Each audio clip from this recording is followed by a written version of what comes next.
दोस्तों आज हम बात करेंगे अस्थमा के बारे में। तो दोस्तों हम बात करते हैं कि अस्थमा आखिर है क्या। तो अस्थमा एक सिंड्रोम है। सिंड्रोम का मतलब होता है कि एक सीरीज ऑफ सिम्टम्स है जिसमें बहुत सारे सिम्टम्स होते हैं, उनके एक पैकेज को, उनको सबको मिलाकर जो है वो सिंड्रोम बोला जाता है। तो सामान्य भाषा में यदि हमें अस्थमा की डेफिनेशन देनी हो तो वो है कि अस्थमा लंग्स में हवा पहुंचाने वाले एयरवे में एक लॉन्ग टर्म इन्फ्लेमेटरी कंडीशन है, जिसके कारण ब्रोंकाई और ब्रोंकियोल्स जो होते हैं उनमें इन्फ्लेमेशन होता है, जिसके कारण हवा जो है वो लंग्स तक जितनी मात्रा में पहुंचनी चाहिए उतनी मात्रा में नहीं पहुंचती है, जिससे पेशेंट को अलग अलग तरह के सिम्टम्स अलग अलग स्टेजेस में देखने को मिलते हैं। दोस्तों अब हम बात करेंगे इसके साइंस एंड सिम्टम्स के बारे में। तो आप सभी जानते होंगे अस्थमा के जो साइन और सिम्टम्स हैं वो बहुत कॉमन है, जैसे कि चेस्ट में वीजिंग होना, शॉर्टनेस ऑफ ब्रेथ मतलब सांस लेने में परेशानी होना, टाइटनेस ऑफ चेस्ट सीने में जकड़न होना, टाइट महसूस होना, खांसी चलना। और ये जो सारे सिम्टम्स हैं ये जो है वो रात में बढ़ जाते हैं। जिन लोगों में अस्थमा क्रॉनिक होता है उन लोगों में इनके साथ साथ बहुत सारे सिम्टम्स देखने को मिलते हैं, जैसे कि gastroesophageal reflux disease, rhinosinusitis, obstructive sleep apnoea. चलिए दोस्तों अब मैं आपको बताता हूं कि हमें अस्थमा के पेशेंट्स को खाने में क्या देना चाहिए और क्या नहीं देना चाहिए। तो चलिए दोस्तों अब मैं आपको बताता हूं कि हमें अस्थमा में पेशेंट्स को खाने में क्या देना चाहिए। तो दोस्तों सबसे इंपॉर्टेंट जो चीजें हैं वो है हरे पत्तेदार सब्जियां और जामुन।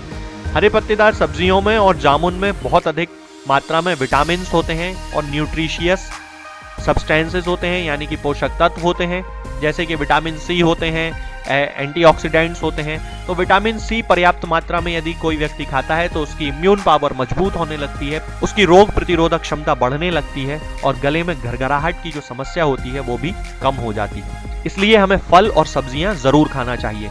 दोस्तों सब्जियों और फलों में बहुत अधिक मात्रा में पोषक तत्व होते हैं जो हमारे स्वास्थ्य के लिए बहुत अच्छे लाभदायक होते हैं। दोस्तों अस्थमा के पेशेंट्स को दूध पीना चाहिए। दूध जो है वो कैल्शियम का एक बहुत अच्छा स्रोत है। इसके अलावा इसमें बहुत अधिक मात्रा में मैग्नीशियम भी होता है। तो यदि अस्थमा के पेशेंट्स को हम दूध देते हैं तो उसको अस्थमा को ठीक करने में मदद मिलती है। मैग्नीशियम जो होता है वो ब्रोंकियल ट्यूब्स के मसल्स को आराम पहुंचाता है और लंग्स में जो एयरवे है उसको खुला रखने में मदद करता है। इसके अलावा अस्थमा में गाजर खाना चाहिए। गाजर हमारी आंखों के स्वास्थ्य के साथ साथ अस्थमा को भी ठीक करने में मदद करती है, क्योंकि गाजर में बीटा कैरोटीन और एंटीऑक्सीडेंट्स पाए जाते हैं जो हमारे शरीर के द्वारा विटामिन ए में परिवर्तित हो जाते हैं और विटामिन ए हमारी इम्यून पावर को मजबूत बनाता है। जब हमारी रोग प्रतिरोधक क्षमता मजबूत होगी तो दोस्तों अपने आप हमारा जो अस्थमा के जो केस है वो धीरे धीरे ठीक होने लगेंगे। इसके अलावा अस्थमा में जैसा कि मैंने अभी आपको बताया हरे पत्तेदार सब्जियों के साथ फल जरूर खाना चाहिए, क्योंकि इनमें बीटा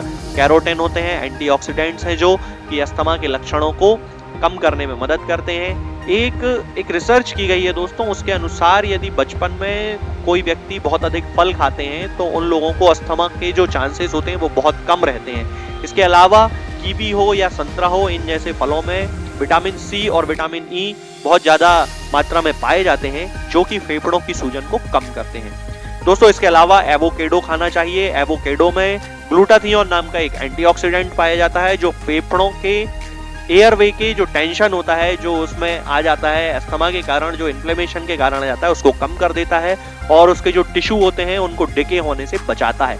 इसके अलावा दोस्तों एवोकेडो में एक प्रकार की एक फैट होती है जो हमारे हार्ट को भी स्वस्थ रखती है और कोलेस्ट्रॉल के लेवल को भी बेहतर बनाती है। इसलिए हमें अपने आहार में एवोकेडो को जरूर शामिल करना चाहिए। इसके अलावा हमें जिन चीजों से विटामिन डी प्राप्त हो सकता है हमें उनको जरूर खाना चाहिए, क्योंकि अस्थमा के रोगियों में आमतौर पर विटामिन डी की कमी देखी जाती है। इसलिए अस्थमा के रोगियों को दूध या जिन पदार्थों से हमें कैल्शियम प्राप्त हो सकता है वो देना चाहिए। जैसे सीताफल एक बहुत अच्छी चीज है, उसमें बहुत ज्यादा कैल्शियम होता है। इसके अलावा उनको धूप में जरूर बैठना चाहिए, सूरज की रोशनी लेना चाहिए, क्योंकि वो हमारी बॉडी में विटामिन डी के सिंथेसिस को एग्रावेट करती है और जो ये बहुत ज्यादा लाभदायक हो सकती है। इसके अलावा अपने वजन को संतुलित जरूर रखना चाहिए। जो भी अस्थमा के पेशेंट्स हैं उनका यदि वजन कंट्रोल नहीं रहता है तो उनको फिर बहुत ज्यादा प्रॉब्लम्स देखने में मिलती हैं। आइए दोस्तों अब मैं आपको बताता हूं कि हमें अस्थमा के पेशेंट खाने में क्या नहीं देना चाहिए। तो सबसे पहले दोस्तों अस्थमा के जो भी पेशेंट्स होते हैं उनको हमें खाने में पनीर और मशरूम नहीं देना चाहिए, क्योंकि बहुत सारे ऐसे पेशेंट्स होते हैं जिनको फंगस से एलर्जी होती है, तो उन लोगों को मशरूम नहीं खाने चाहिए, क्योंकि उनमें कुछ फंगस हो सकते हैं जो अस्थमा के जो सिम्टम्स होते हैं उसको ट्रिगर कर सकते हैं। इसी के अलावा बहुत सारे ऐसे पदार्थ जैसे खमीर युक्त पदार्थ जिनको बोलते हैं, जिनमें फर्मेंटेशन की प्रोसेस हुई हो, जैसे सॉस हो सकता है, बियर हो सकती है, वाइन हो सकती है, इन सबको भी सावधानी पूर्वक उपयोग में लाना चाहिए। इनमें मिलाए गए वस्तुओं का जो स्तर होता है उसका हमें पता लगा लेना चाहिए और उसके बाद ही इनको हमें इस्तेमाल करना चाहिए। इसके बाद हमें अस्थमा के जो पेशेंट्स होते हैं उनको बहुत कम मात्रा में नमक देना चाहिए, क्योंकि ज्यादा नमक खाने से बच्चों में अस्थमा का खतरा बढ़ जाता है। इसलिए ऐसे पदार्थ जिनमें नमक बहुत ज्यादा मिला हुआ हो, अस्थमा वाले पेशेंट्स को वो कम मात्रा में देना चाहिए। इसके अलावा अस्थमा में ड्राई फ्रूट्स भी नहीं खाने चाहिए, क्योंकि ज्यादातर जो ड्राई फ्रूट्स होते हैं उनमें सल्फाइड्स होते हैं। उनमें सल्फाइड्स इसलिए मिलाए जाते हैं ताकि खाद्य पदार्थों को अधिक समय तक सुरक्षित रखा जा सके। इसलिए सल्फाइड्स युक्त जो खाद्य पदार्थ होते हैं हमें वो अस्थमा के पेशेंट्स को नहीं देना चाहिए। इसके अलावा दोस्तों अस्थमा के पेशेंट्स को शराब और बियर से भी बचना चाहिए, क्योंकि इनमें भी सल्फाइड्स होते हैं। और यदि आपको खास तौर से ऐसा लगता हो कि शराब या बियर पीने के बाद खांसी या गले में घरघराहट होती है, तब आपको बिल्कुल भी शराब और बियर के सेवन नहीं करना चाहिए और उनसे बचना चाहिए, क्योंकि ऐसे बहुत सारे रिसर्च किए गए हैं जिनसे ये पता चला है कि शराब में हिस्टामिन होता है जो हमारी आंखों में पानी आना, बार बार छींक आना और गले में घरघराहट जैसे लक्षणों के लिए जिम्मेदार होता है। इसके अलावा दोस्तों जिन लोगों को अस्थमा की शिकायत होती है उनको प्रोसेस्ड फूड भी नहीं खाना चाहिए, क्योंकि ये जितने भी प्रोसेस्ड फूड होते हैं, चाहे वो चाइनीज हो चाहे वो पैक्ड फूड हो, उनमें बहुत अधिक मात्रा में मोनोसोडियम ग्लूटामेट होता है जो कि अस्थमा के खतरे को बढ़ाता है। इसलिए इन पदार्थों से भी अस्थमा के पेशेंट्स को बचना चाहिए। इसके अलावा फास्ट फूड भी नहीं खाना चाहिए, क्योंकि दोस्तों फास्ट फूड खाने से मोटापा बढ़ जाता है और मोटापा हमारे लंग्स के लिए बहुत ज्यादा हार्मफुल होता है। ब्रिटिश मेडिकल जर्नल के द्वारा एक रिसर्च किया गया है जिसमें लगभग 20 लाख बच्चों पर ये रिसर्च किया गया और उनमें ये देखा गया कि जो बच्चे फास्ट फूड खाते हैं उनमें मोटापा के साथ साथ अस्थमा के सिम्टम्स भी बहुत ज्यादा पाए गए और इन बच्चों ने केवल 3 हफ्ते से ज्यादा ही फास्ट फूड खाया था और उनमें अस्थमा का जो खतरा रहा वो 27% तक बढ़ गया। इसलिए हमें फास्ट फूड खाने से भी बचना चाहिए। अस्थमा के केसेस में आज के लिए फिलहाल इतना ही। दोस्तों, होम्योपैथिक दवाओं को खाने का सबसे अच्छा तरीका होता है कि हम हमेशा खाली पेट इन दवाओं को खाएं। जिन दवाओं को दिन में केवल एक बार खाना है उन्हें सुबह खाली पेट खा लेना चाहिए, मुंह में अच्छे से कुल्ला करके, गार्गल्स करके मुंह को साफ कर लेना चाहिए और उसके बाद हमें होम्योपैथिक दवाई खा लेना चाहिए। जिन दवाओं को दिन में 2 बार या 3 बार या 4 बार खाना होता है, उन दवाओं को खाली पेट खाने का मतलब होता है कि हम उन दवाओं को खाने के लगभग आधे घंटे पहले या फिर 2 से ढाई घंटे बाद ही खाएं और उस स्थिति में भी हमारे मुंह में किसी भी वस्तु का, किसी भी चीज का स्वाद नहीं होना चाहिए, ना ही हमारे मुंह में किसी भी चीज की गंध होना चाहिए, जिससे कि ये होम्योपैथिक दवाएं हमारे शरीर पर बहुत अच्छे तरीके से काम कर सकती हैं। तो हमें हमेशा ये ध्यान रखना है कि जब भी हम होम्योपैथिक दवा खाएं, हमेशा खाली पेट खाएं और हमारे मुंह में किसी भी चीज का स्वाद या किसी भी चीज की स्मेल ना हो। अब बहुत सारे लोग ये सोचते हैं कि हम कच्चा प्याज खा सकते हैं या अदरक खा सकते हैं या हींग खा सकते हैं या इलायची खा सकते हैं या नहीं। बिल्कुल आप इन चीज़ों का इस्तेमाल कर सकते हैं। होम्योपैथिक दवाओं को खाते समय आप इन सभी चीज़ों को बड़ी आसानी से खा सकते हैं।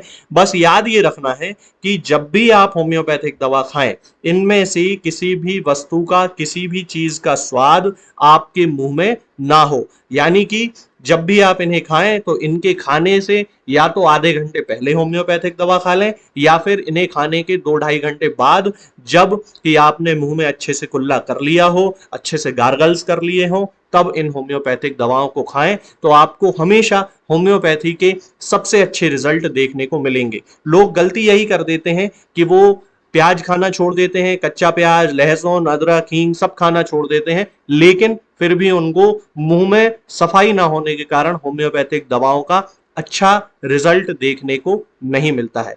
ये होम्योपैथिक दवाएं आपको किसी भी ऑनलाइन फार्मेसी पर या आपके घर के नजदीक किसी भी होम्योपैथिक मेडिकल स्टोर पर बड़ी ही आसानी से उपलब्ध हो जाएंगी। ये दवाएं हर होम्योपैथिक फार्मेसी पे उपलब्ध होती हैं, हर ऑनलाइन फार्मेसी पर उपलब्ध होती हैं, इसलिए आप वहां से इन दवाओं को प्राप्त कर सकते हैं। निरामय होम्योपैथी क्लिनिक से ना ही किसी मरीज को कोई दवा बेची जाती है और ना ही कोई दवा भेजी जाती है, इसलिए अपने नजदीकी होम्योपैथिक मेडिकल स्टोर या ऑनलाइन फार्मेसी से ही इन दवाओं को प्राप्त करें।